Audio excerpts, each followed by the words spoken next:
دا د دې پیغمبر د پیغمبرۍ د رښتینولۍ نښه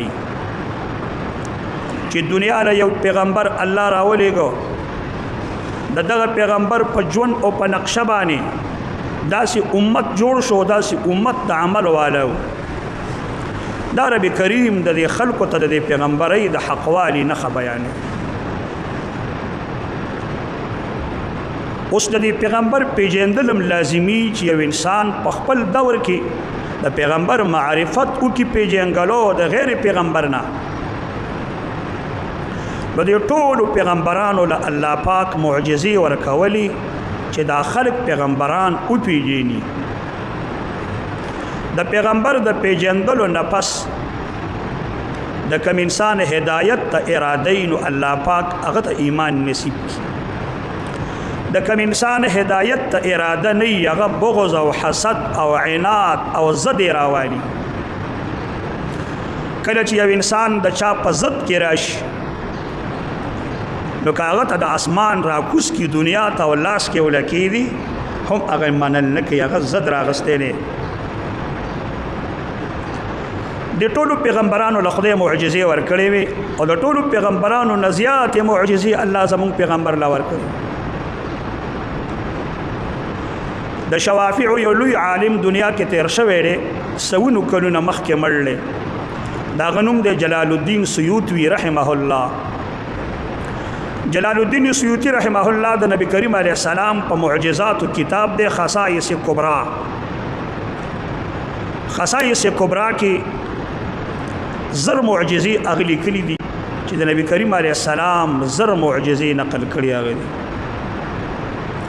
لیکن جلال الدین سیوطي صاحب دا نه دی ویلي چې همدا زر معجزې وي، هغه لیکلي زر دي. امام بیهقي رحمه الله چې د جلال الدین سیوطي نه ډېر مخکې تیر شوی دی او د خپل زمانې یو عظیم محدث تیر شوی دی. جلال الدین امام بیهقي صاحب 3000 معجزات ذکر کړي دي. هغه د نبی کریم علیه السلام معجزات 3000 ذکر کړي. زمونږ نور علما وایي زمونږ د پیغمبر معجزې د هغه د 3 قسمه کارونو نه معلومېدلې، د هغه د وینا نه، د هغه د عمل نه او د هغه د پیشنګویانو او د هغه د تقریراتو نه. د هغه هره وینا دا معجزه وه او ډېرې ویناګانې حضرت کړي دي. د ټولو ویناګان چا شمارلي نه دي چې د حضرت څومره وینا وي او هر کار یې معجزه وه، هر عمل یې معجزه وه. زمونږ او ستاسو خوږ پیغمبر چې الله پیغمبر کو دا خصوصیات ورله مخکې خدای ورکړي وو چې د پیغمبرۍ په دوران کې د باندې د چا اعتراض نه وي، د څوک د نګیلمن نه وي، د چا دا خبره نه وي چې اوسه پورې ستا څه حال و، ته اوس څه کېده، تر اوسه دې کول څه، دا خبره نه وي. بلکې د تمامې دنیا ته د شیشې په شان انسان خدای پیغمبر کړي. لیکن کوم خلکو چې خدای رب العزت ته د هدایت توفیق برابر کړي الله هغه خلکو له ایمان نصیب کړي. موسی علیه السلام سره ډېرو زیاتو جادوګرو مقابلې له راځي. د جادوګرو فرعون ته ویلي وو چې موږ چې د ده مقابله کوو او د ده په شان یې کوو، لکه د پړي نه او د لختې نه مار جوړو او دا سړی موږ پړکولو غواړو، نو موږ له به داسې کپړې جوړې کړي لکه څنګه چې د موسی علیه السلام، موږ له به لباس داسې راکړي لکه څنګه د موسی علیه السلام دی،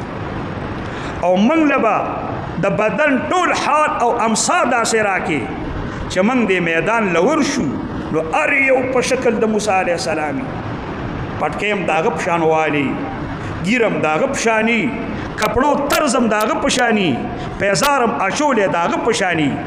او موږ وویو چې موږ هم پیغمبران یو. زموږ د اسلام علما لیکي حقه رنګه د فرعون وکړو چې د کسانو ته لباس د موسی علیه السلام تیار کړ، پټکي یې ونه واغستل،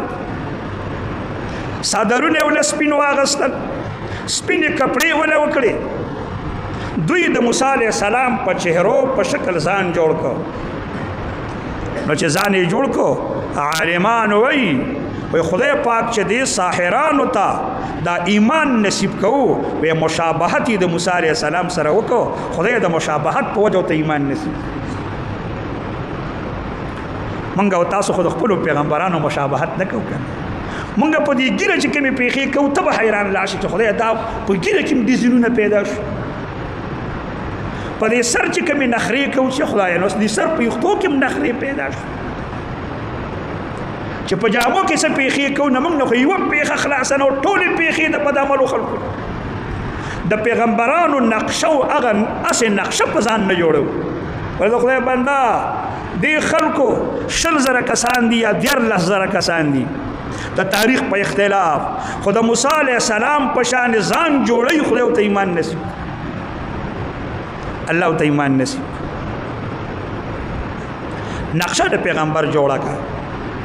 او کارونه د پیغمبر کاوه چې خدای ته هدایت وکړي د دې زمکه په سر باندې د دې نیکانو خلکو لره د دین په لحاظ عزت کاوه او چرې ټګي او برګي ګوره د شمه کاوه خساره خرابېږي نه کې وره نو زمون پیغمبر له خدای ډېرې معجزې ورکړي